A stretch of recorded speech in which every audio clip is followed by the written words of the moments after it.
এখানে আবার একটা আনুষঙ্গিক প্রশ্ন আছে কি, যেহেতু আল্লাহ সূরাতুল বাকারার 256 নম্বর আয়াতে সমস্ত ধর্মাবলম্বীদের ধর্মীয় স্বাধীনতা ঘোষণা করেছেন, তাহলে কি সকল ধর্মই আল্লাহর কাছে গ্রহণযোগ্য?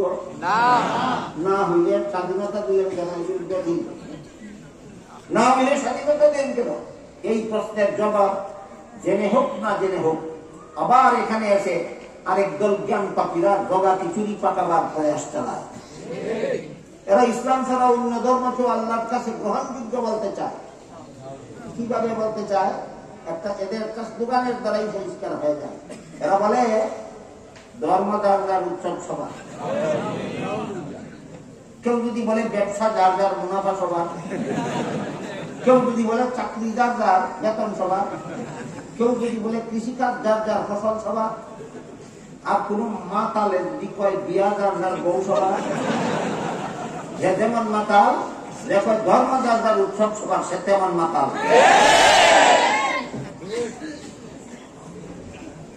এই প্রশ্নের জবাব দিয়েছেন আল্লাহ সূরা আলে ইমরানের 85 নম্বরে। সেখানে আল্লাহ বলেন, মান ইয়াবতাগি গায়রাল ইসলামি দীনান ফালান ইউকবালা মিনহু, ইসলাম ছাড়া আর কোন ধর্মই আল্লাহর কাছে গ্রহণযোগ্য নয়। কিন্তু প্রশ্নের জায়গায় রয়ে গেল, গ্রহণযোগ্য না হলে পালন করার অনুমতি দিলেন কেন? এই প্রশ্নের জবাব বোঝার জন্য আমি একটি উদাহরণ দিচ্ছি।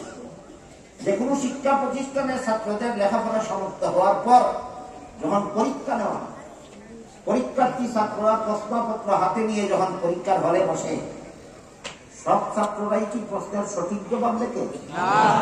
না, অনেকে ভুল লেখে। ভুল লেখার দ্বারা পাস করবে না, নিশ্চিত ফেল করবে। নিশ্চিত ফেল করবে জানা কথা, লেখার স্বাধীনতা দিলেন কেন? আর স্বাধীনতাই যদি দিবেন তাহলে ফেল করবে কেন?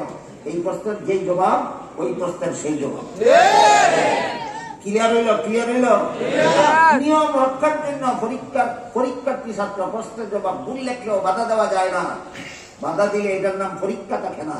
ঠিক তেমনি ভাবে দুনিয়ার নিয়ম রক্ষার জন্য ভ্রান্ত ধর্মকেও পালন করলেও তাকে বাধা দেওয়া যায় না। বাধা দিলে এটা দুনিয়া থাকে না। এই সুযোগে যদি কোনো পরীক্ষার্থী ইচ্ছা মতো প্রশ্নের জবাব ভুল লেখে, তাহলে যেভাবে তার কপালে ঘোড়ার ডিম ছাড়া আর কিছু নাই, ঠিক তেমনি ভাবে এই সুযোগে যদি কেউ দুনিয়াতে ইসলাম ছাড়া আর কোন ধর্ম পালন করে, তার কপালে পরকালে জাহান্নাম ছাড়া আর কিছু নাই। এবার সূরাতুল বাকারার 256 নম্বর আয়াতে আল্লাহ সমস্ত ধর্মাবলম্বীদেরকে আপন আপন ধর্ম পালনের স্বাধীনতা দিয়েছে।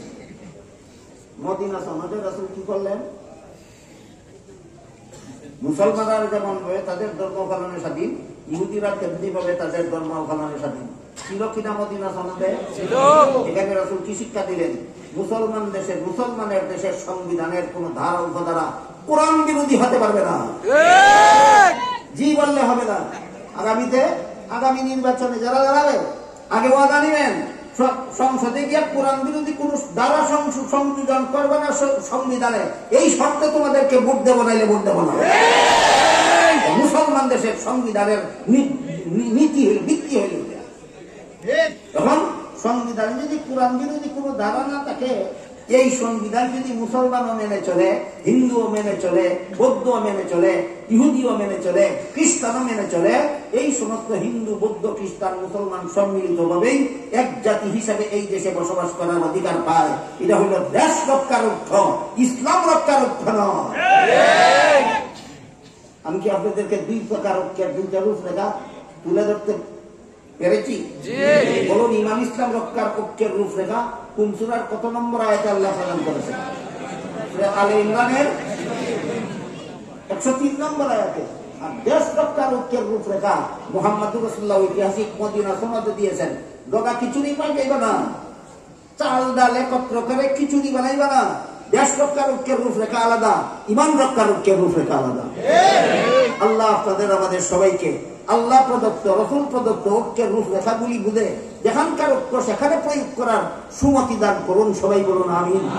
আমিন। রাব্বিকা রাব্বিল ইজ্জাতি আম্মা ইয়াসিফুন ওয়া সালামুন আলাল মুরসালিন আলহামদুলিল্লাহ রাব্বিল আলামিন।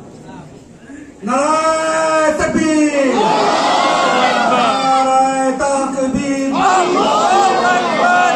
ইসলামের শত্রু মুসলমানরা হুঁশিয়ার সাবধান। সম্মানিত হাজিরিন, আমাদের সকলের অত্যন্ত কাঙ্ক্ষিত সহিহ বুখারীর খতম ও দোয়া এখনই অনুষ্ঠিত হবে। আমরা কেউ উঠাউঠি না করে ধৈর্যের সাথে একটু সময় বসি। সেই